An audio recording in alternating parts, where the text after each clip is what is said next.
Setelah singgah dan merekam seorang wakil bupati di Lumajang yang membatasi izin pembangunan retail modern, kami kembali ke Jember untuk menggelar masterclass.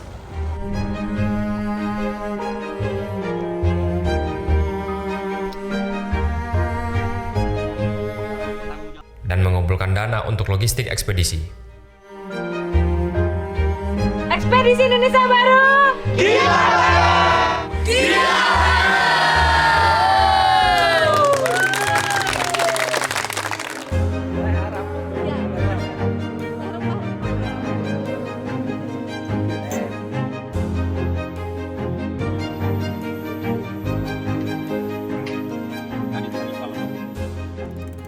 Kami berempat kemudian melanjutkan perjalanan ke Banyuwangi untuk merekam keanekaragaman hayati di Alas Purwo.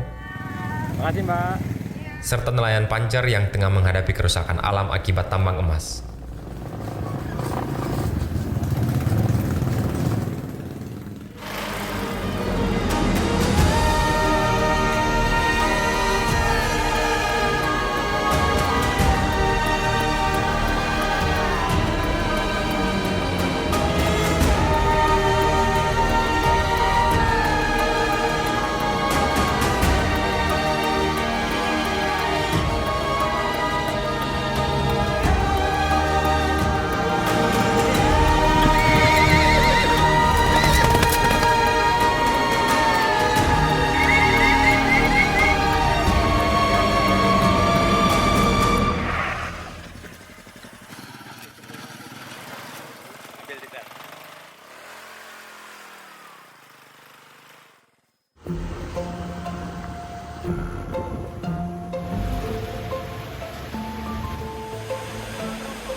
Jika hujan turun, emperan toko adalah tempat terbaik.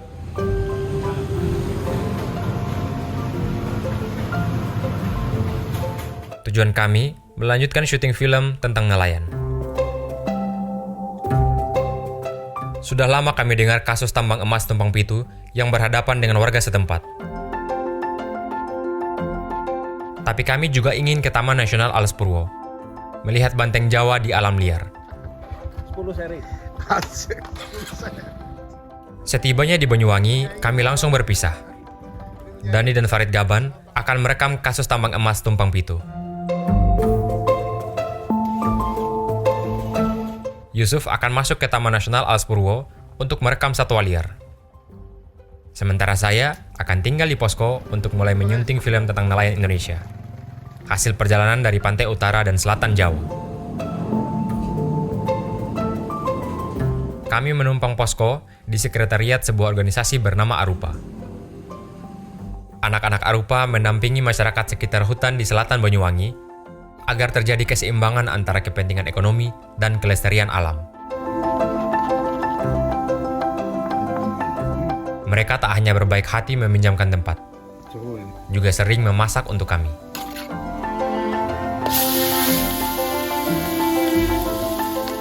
Saya mulai mengedit satu film panjang untuk Ekspedisi Indonesia Baru, ekspedisi film kedua kami setelah Silatani. Dan ya, banyak hal yang harus dipersiapkan. Dan saya rasa tempat itu tergantung aja sih, kita bisa ngedit di mana aja menurut saya ya. Karena teman-teman atau Mas Dani sama Mas Ucok waktu keliling Indonesia, Ekspedisi Indonesia Biru di tahun 2015, saya lihat mereka juga ngedit di mana aja, ada di pinggir jalan, ada di kapal kadang. Ya nggak mau kalah lah, kita juga harus bisa lah, masa kalah. Wong tua-tua meler iki.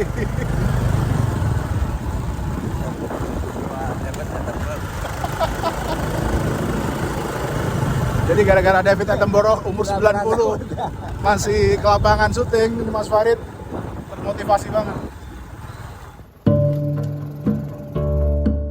Saya dan Farid Gaban tiba di kampung nelayan Pancer, Banyuwangi pada bulan Agustus. Sepintas, semua tampak normal. Tapi masalahnya ada di pegunungan di seberang teluk. Itulah yang disebut Gunung Tumpang Pitu.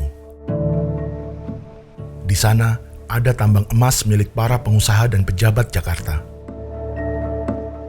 Namanya PT Merdeka Copper Gold. Ada sejumlah menteri dan keluarganya. Ada bekas kepala badan intelijen dan anaknya. Serta ada putri mantan presiden dan suaminya. Semua kami paparkan di film Angin Timur yang sedang diedit Benaya.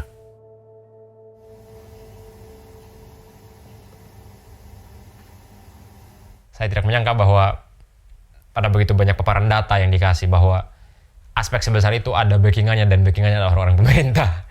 Sadis. Yang lebih buruk lagi, yang lebih buruk ini ya, gunungnya juga sudah dihabisi.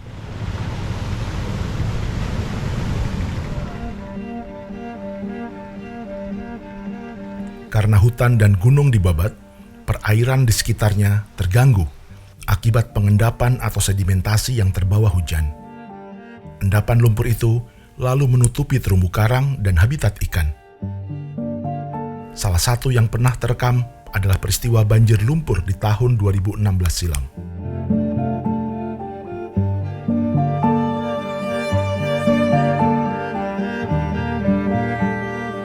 Akibat sedimentasi bertahun-tahun, nelayan mengaku terpaksa makin jauh melaut.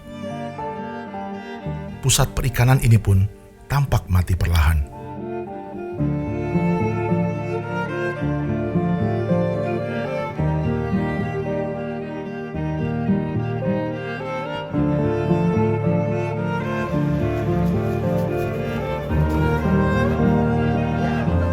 Farid Gaban bertemu Ahmad Darsono.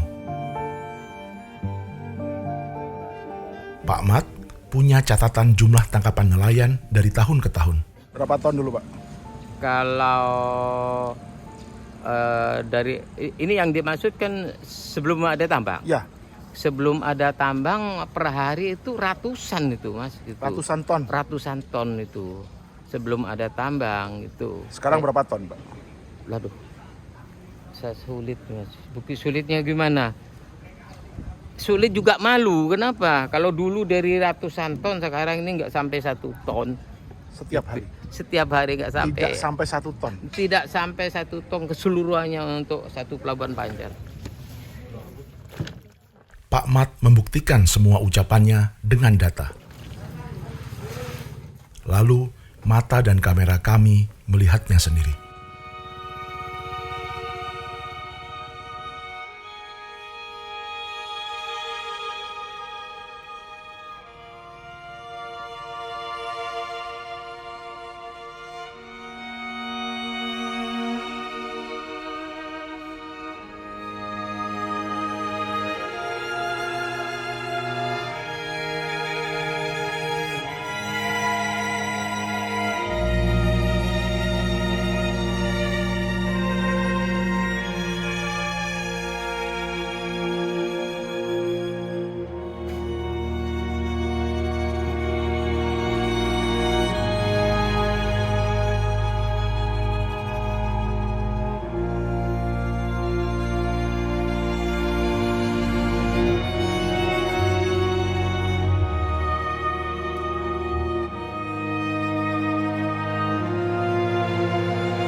Dulu Mas ya, ini yang paling tertinggi.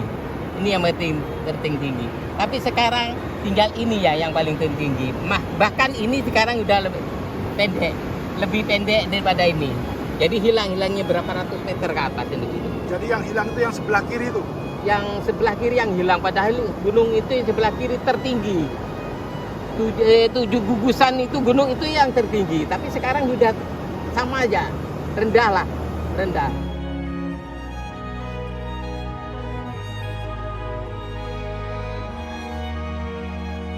Jika di siang hari tak tampak aktivitas penambangan, di malam harinya barulah kita bisa melihat bahwa gugusan 7 Bukit Tumpang Pitu sedang dikikis habis. Setelah menghabisi Gunung Tumpang Pitu, perusahaan tambang emas itu juga mengincar Gunung Salakan yang masih utuh ke arah hulu muara ini. Warga pun kembali melawan.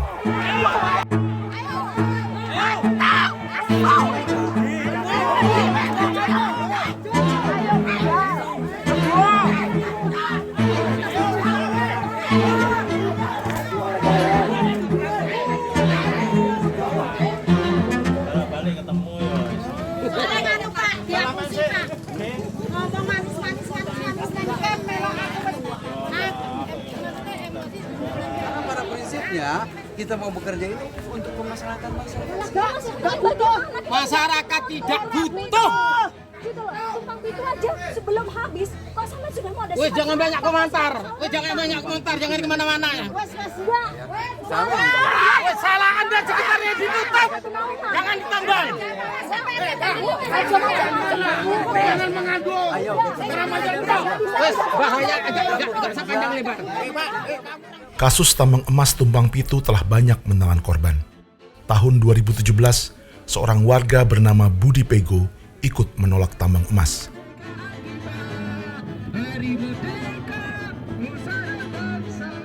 Namun saat sedang protes, tiba-tiba ada bendera bergambar palu arit di antara atribut yang dibawa warga.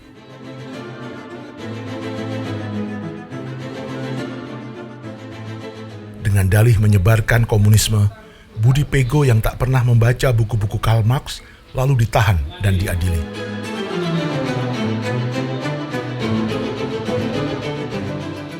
Tapi barang bukti berupa bendera palu arit itu tak pernah dihadirkan di persidangan.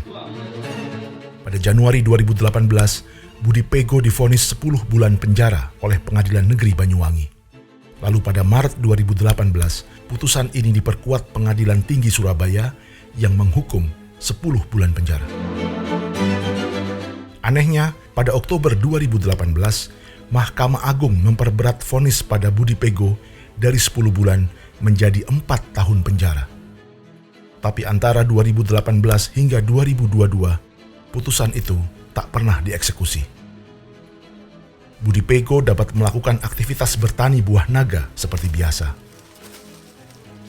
Namun tiba-tiba, pada Maret 2023, polisi menangkap Budi Pego dengan alasan menjalankan vonis Mahkamah Agung yang menghukumnya 4 tahun penjara. Saya dari Polres Banyuwangi, ya. Ini surat perintah penangkapannya, ya. Bapakmu atas nama tidak untuk difoto, untuk saya. Kami penasaran ada peristiwa apa di sekitar Maret 2023. Melalui pencarian di situs-situs berita, kami pun menemukan ini.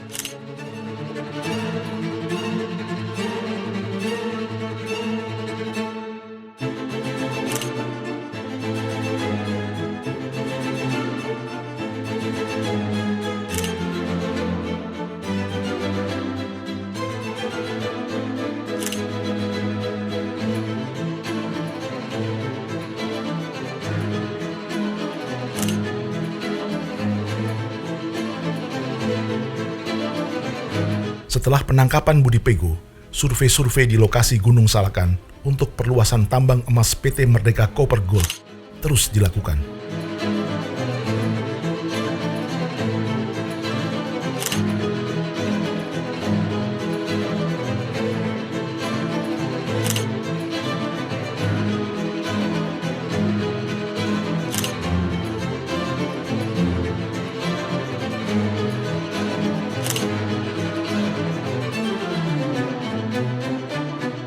Kasus Budi Pego di Banyuwangi menimbulkan pertanyaan besar. Jika seorang petani yang menolak tambang emas milik perusahaan dapat dikriminalisasi dengan tuduhan menyebarkan komunisme, bayangkan jika tambang itu dimiliki oleh ormas-ormas agama. Sebab inilah yang sedang dilakukan pemerintah, membagi-bagikan konsesi tambang kepada ormas-ormas agama.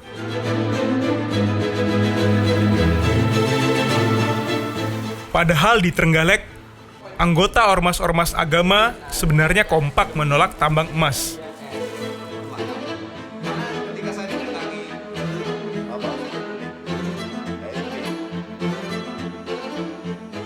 Ini adalah wilayah kita yang harus kita pertahankan. Ya. Sejengkal apapun perusakan tanah di Kabupaten Trenggalek akan berhadapan dengan kita.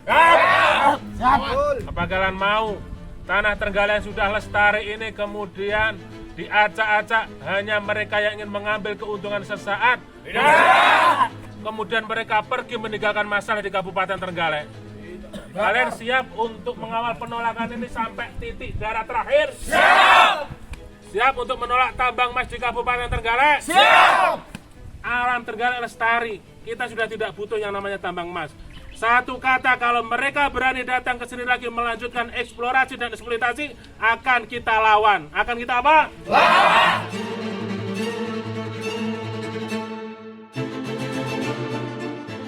Kita masyarakat Trenggalek akan turun apapun resikonya. Siap? Siap! Bakar!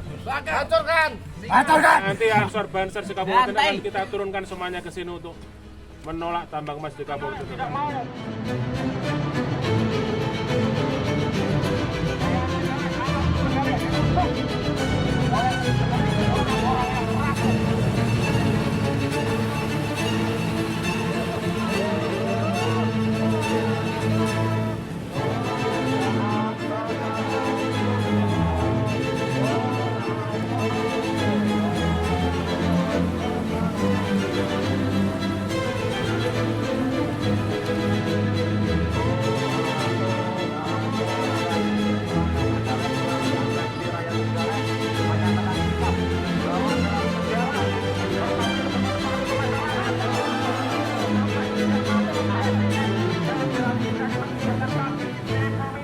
Iya, saya waktu di Trenggalek sebenarnya ikut merekam aktivitas mereka sih gitu. Saat konsolidasi, gitu, saat ada pertemuan gitu. Dan bahkan kompak sekali nih dari kalangan NU, Muhammadiyah, bahkan kawan-kawan gereja tuh ada gitu. Nggak kebayang aja sih gitu. Gimana kalau elit-elit ormas ini justru akan mainan tambang gitu. Kacau kayaknya. Mudah-mudahan ini sesuatu pelajaran untuk daerah-daerah yang lain lah begitu. Biarlah orang Banyuwangi Selatan yang jadi korban gitu.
Berhenti lagi ya.